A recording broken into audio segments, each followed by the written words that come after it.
সেখানে ছিলেন 50 বছর। তার মানে 50 আর 30 80 বছর। সাধারণ হিসেবে আমরা বলতে পারি যে এই ব্যক্তির বয়স হচ্ছে 80 বছর। খুব সাধারণ ব্যাপার, কিন্তু না, সময় এক এক জায়গায় এক এক রকম ভাবে চলে। এই গণিতটা করা হয় t = t0/1 - v²/c² এই সূত্র দ্বারা। এখানে c হচ্ছে আলোর বেগ আর v হচ্ছে ওই ব্যক্তির বেগ।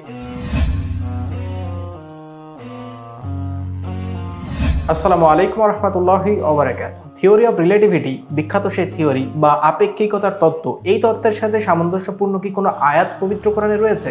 এরকম কিছু প্রশ্ন আপনারা এর আগে অনেকবার করেছেন, তাদের জন্য স্পেশালি আজকের এপিসোড। কারণ খুঁজে পেয়েছি এমন কিছু আয়াত যেগুলো থিওরি অফ রিলেটিভিটির সাথে হুবহু সামঞ্জস্যপূর্ণ। আজকের এপিসোডে চলুন পরিষ্কার করা যাক। প্রথমে বলে রাখি যে থিওরি অফ রিলেটিভিটি এই তত্ত্বটা একটু জটিল টাইপের। আমি খুব সহজে বোঝানোর চেষ্টা করব, কারণ অনেক শ্রেণীর দর্শক রয়েছে আমার এখানে। যাদের আরও বিস্তারিত জানার প্রয়োজন তারা ডিসক্রিপশনে দেওয়া লিঙ্কে চেক করতে পারেন। এই তত্ত্বের মূল বিষয়টা হচ্ছে সময় একটি আপেক্ষিক রাশি, এবং 20 শতাব্দীর প্রথম দিকে আলবার্ট আইনস্টাইন তার বিখ্যাত থিওরি অফ রিলেটিভিটির মাধ্যমে এই বিষয়টা সবার সামনে উন্মোচিত করেন।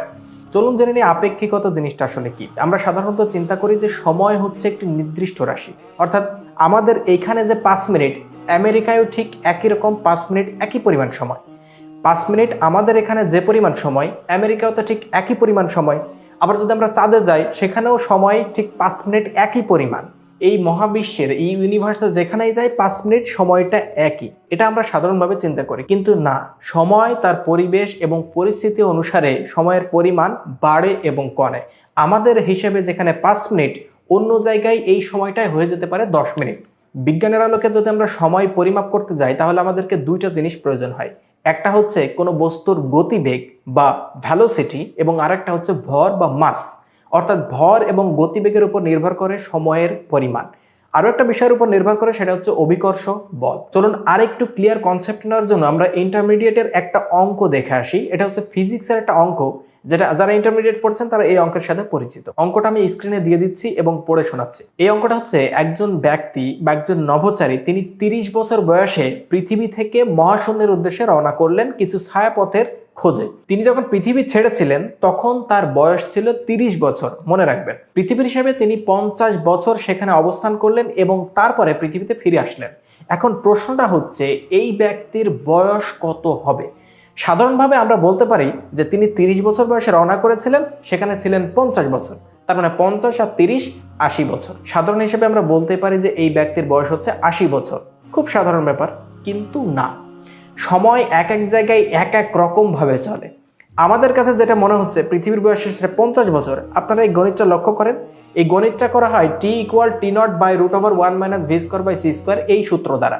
এই সূত্রতে যখন আমরা এই অঙ্ক করি, এখানে c হচ্ছে আলোর বেগ আর v হচ্ছে ওই ব্যক্তির বেগ। দেখেন এই ব্যক্তির বেগটা এখানে দেওয়া হচ্ছে 2.4 × 10⁸ মিটার/সেকেন্ড, অর্থাৎ 2,40,000 মিটার প্রতি সেকেন্ডে, প্রায় আলোর বেগের কাছাকাছি। এত প্রচন্ড বেগে তিনি যখন 30 বছর বয়সে গিয়েছেন মহাবিশ্বে, তখন সেখানে পৃথিবীর হিসাবে ছিলেন 50 বছর এবং যাওয়ার সময় তার বয়স ছিল 30 বছর। হওয়ার কথা ছিল মোট 80 বছর, কিন্তু না হয়ে অ্যান্সারটা হয়েছে 60 বছর। তার মানে পৃথিবীর হিসাবে 50 বছর, মহাশূন্যে সেই সময়টা হচ্ছে 30 বছর, 20 বছর কমে গেছে। তার মানে 50 বছর যে নির্দিষ্ট পরিমাণ সময়টা, সেটা সব জায়গায় একই রকম হওয়ার কথা ছিল, কিন্তু না, মহাবিশ্বে এই সময়ের পরিমাণটা অনেক কমে গেছে। আর এটা নির্ভর করেছে এই ব্যক্তির গতির উপরে। গতি ব্যাপক পরিমাণ, প্রায় আলোর গতিতে। এত বেগে যখন কোনো বস্তু চলবে তখন তার বয়সটা বাড়বে না, বরঞ্চ কমে যাবে। বিষয়টা একটু অদ্ভুত লাগলেও এটাই হচ্ছে প্রমাণিত সত্য। আর থিওরি অফ রিলেটিভিটির মূল বিষয় হচ্ছে এটা, যে সময়ের পরিমাণ এক এক জায়গায় এক এক রকম অনুসারে চলতে থাকে। আমাদের কাছে একরকম সময় মনে হতে পারে, সেই একই পরিমাণ সময় অন্য জায়গায় অন্যরকম, বেশি অথবা কম হতে পারে। এটাই হচ্ছে থিওরি অফ রিলেটিভিটি বা সময়ের আপেক্ষিকতা। ইন্টারমিডিয়েট এরকম আরো অনেক অঙ্ক রয়েছে, আপনারা সেই বইগুলো চেক করতে পারেন। চেক করলে ইনশাল্লাহ বুঝতে পারবেন। তাহলে মোটামুটি এখন একটা কনসেপ্ট হয়তো আপনাদের ক্লিয়ার হয়েছে যে একই পরিমাণ সময় সেটা স্থান, কাল, গতি এবং ভরের উপর নির্ভর করে সেই একই পরিমাণ সময়টা অন্য জায়গায় বেড়ে যেতে পারে অথবা কমে যেতে পারে। তার বাস্তব উদাহরণ হচ্ছে এই অঙ্কটা। তিনি 30 বছর বয়সে গিয়েছিলেন, 50 বছর সেখানে অবস্থান করেছিলেন এবং ফিরে আসলেন। তার মানে তার বয়স হওয়ার কথা ছিল 30 + 50 80 বছর, কিন্তু না হয়ে তার বয়স হয়ে গেল 60 বছর। কমে গেল। তার মানে পৃথিবীর হিসাবে ওই 50 বছর, মহাশূন্যে সেই সময়টা হচ্ছে 30 বছর। পৃথিবীর হিসাবে 50 বছর, মহাশূন্যে সেই সময়টা হচ্ছে 30 বছর। অর্থাৎ সময়ের তারতম্য ঘটে। একই পরিমাণ সময় আমাদের কাছে একরকম, মহাবিশ্বে আরেক রকম। এটাই হচ্ছে থিওরি অফ রিলেটিভিটির মূল কনসেপ্ট। এই থিওরিটা কিন্তু খুব জটিল এবং আমি খুব সিম্পলিফাইভাবে আপনাদের বোঝানোর চেষ্টা করছি। এটাই হচ্ছে মূল কনসেপ্ট।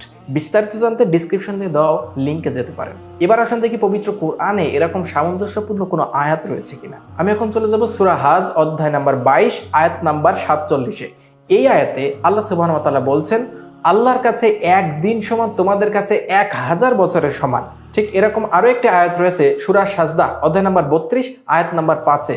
সেখানেও ঠিক একই রকম বলেছেন যে আল্লাহ সুবহানাহু ওয়া তাআলার কাছে একদিন সমান তোমাদের হিসাবে 1000 বছরের সমান। অর্থাৎ এখানে সময়ের তারতম্যটা দেখেন যে একই পরিমাণ সময় আল্লাহর কাছে সেটা একদিন এবং আমাদের হিসাবে সেটা 1000 বছরের সমান। অর্থাৎ একদিন সমান 1000 বছর। ঠিক ওই অঙ্কটার দিকে একটু লক্ষ্য করেন যে পৃথিবীর হিসাবে 50 বছর সমান মহাশূন্যের বয়সে হচ্ছে 30 বছর। ঠিক একই রকম একটা আয়াত পবিত্র কোরআনে, সেটা হচ্ছে একদিন সমান 1000 বছর। এই যে সময়ের তারতম্য, একই পরিমাণ সময় স্থান, কাল, গতি এবং ভরের উপর নির্ভর করে পরিবর্তিত হয়ে যায়, বেড়ে যায় অথবা কমে যায়। এটা কিন্তু পবিত্র কোরআনে স্পেশালি বলা আছে যে সময়টা হচ্ছে আপেক্ষিক। কোরআনের এই আয়াত থেকে আমরা স্পষ্ট বুঝতে পারি যে সময়টা হচ্ছে আপেক্ষিক, এটা পরিবর্তন হতে পারে। এক জায়গায় একরকম হতে পারে, ঠিক একই পরিমাণ সময় অন্য জায়গায় পরিমাণ করলে সেটা আলাদা হতে পারে, বেড়ে যাবে অথবা কমে যাবে। এটাই হচ্ছে থিওরি অফ রিলেটিভিটির মূল কনসেপ্ট। এরকম আরো একটা আয়াত রয়েছে, এটা হচ্ছে সূরা মারিজ অধ্যায় নম্বর 70 আয়াত নাম্বার 4। এই আয়াতে আল্লাহ সুবহানাহু ওয়া তাআলা বলছেন, ফেরেশতা এবং রূহ আল্লাহর দিকে এমন একদিনে উঠবে যে দিনটা তোমাদের হিসেবে 50,000 বছরের সমান। তার মানে দেখেন এখানে সময়ের ডিফারেন্সটা আরো বেশি। আমি বলেছি যে সময়ের ডিফারেন্সটা বেশি হবে নাকি কম হবে সেটা কয়েকটা বিষয়ের উপর লক্ষ্য করে। একটা হচ্ছে ওই বস্তুর ভর এবং তার গতিবেগ এবং অভিকর্ষ ত্বরণের উপর। তাই আমরা জানি না যে সেদিন আমাদের গতিবেগ কেমন হবে বা আমাদের ভর কেমন হবে, অভিকর্ষ ত্বরণটা কেমন হবে, এটা আমরা কেউই জানি না। তবে এর রেজাল্টটা জানি যে সেদিন আমাদের হিসাবে 1000 বছর বা 50,000 বছর হয়ে যাবে, যেদিন আল্লাহর কাছে একদিন। হিসাবটা যাই হোক, এখানকার মূল কনসেপ্ট হচ্ছে সময়ের। সময়টা যে এক এক জায়গায় এক এক রকম হতে পারে, নির্দিষ্ট পরিমাণ সময় স্থান কাল ভেদে এটা যে আলাদা ডিফারেন্স হতে পারে, বা সময়টা যে আপেক্ষিক, এটা যে পরিবর্তনশীল, এটাই পবিত্র কোরআনের এই দুটো আয়াত থেকে স্পষ্টভাবে বোঝা যায়, যেটা থিওরি অফ রিলেটিভিটির সাথে হুবহু সামঞ্জস্যপূর্ণ। নাস্তিকগণ আবার এই আয়াত নিয়ে একটা প্রশ্ন করে থাকেন যে একদিন সমান 1000 বছর নাকি একদিন সমান 50,000 বছর। এটা কি পবিত্র কোরআনের কন্ট্রাডিকশন না বা সাংঘর্ষিক না? আমরা কোনটা বিশ্বাস করব? আসলে এই আয়াত দুটো নিয়ে ব্যাপক গবেষণার প্রয়োজন রয়েছে। আর নাস্তিকরা এটা নিয়ে গবেষণা করে না, কারণ এই সমস্ত উদ্ভট প্রশ্ন করার জন্য জ্ঞানী হওয়ার প্রয়োজন নেই। মনের মধ্যে আসলো আর সেটা উগড়ে দিলাম এবং লোকের মধ্যে বিভ্রান্তি ছড়িয়ে গেল। তারা যদি এটা নিয়ে গবেষণা করতো তাহলে বুঝতে পারতো। আমার যে ভুল ধারণা সিরিজ আছে ইসলাম সম্পর্কে ভুল ধারণা, এই ভুল ধারণা সিরিজে আমি এই কন্ট্রাডিকশনমূলক যে প্রশ্নটা যে একদিন সমান 1000 বছর নাকি 50,000 বছর, এই বিষয়টা সম্পূর্ণভাবে ক্লিয়ার করে দেবো ইনশাআল্লাহ, যেটা পরবর্তী এপিসোড। এখন চিন্তা করেন যে 1450 বছর আগে কোনো মানুষ কি এটা চিন্তাও করতে পারতো যে সময়টা হচ্ছে আপেক্ষিক, এটা এক জায়গায় একরকম অন্য জায়গায় আর এক রকম হতে পারে, সময়ের পরিমাণটা চেঞ্জ হতে পারে? এটা কি কোনো মানুষের পক্ষে বলা সম্ভব ছিল কিনা 1450 বছর পূর্বে, যেটা আবিষ্কার হয়েছে বিংশ শতাব্দীর প্রথম দিকে বিখ্যাত বিজ্ঞানী আলবার্ট আইনস্টাইনের হাত ধরে? এই প্রশ্নটা রাখছি আপনাদের কাছে এবং পরবর্তী এপিসোড দেখার আমন্ত্রণ জানিয়ে শেষ করছি আজকের এপিসোড। আর যদি চ্যানেলে নতুন হয়ে থাকেন তাহলে কোরআনে প্রযুক্তি সিরিজের আগের এপিসোডগুলো দেখেন, আগের পর্বগুলো দেখেন, অনেক কিছু জানতে পারবেন ইনশাআল্লাহ। আগের পর্বগুলো সব এক জায়গায় এই ভিডিও লাস্টে এই যে এইখানে প্রোভাইড করা থাকবে। আসসালামু আলাইকুম ওয়া রাহমাতুল্লাহি ওয়া বারাকাতুহু।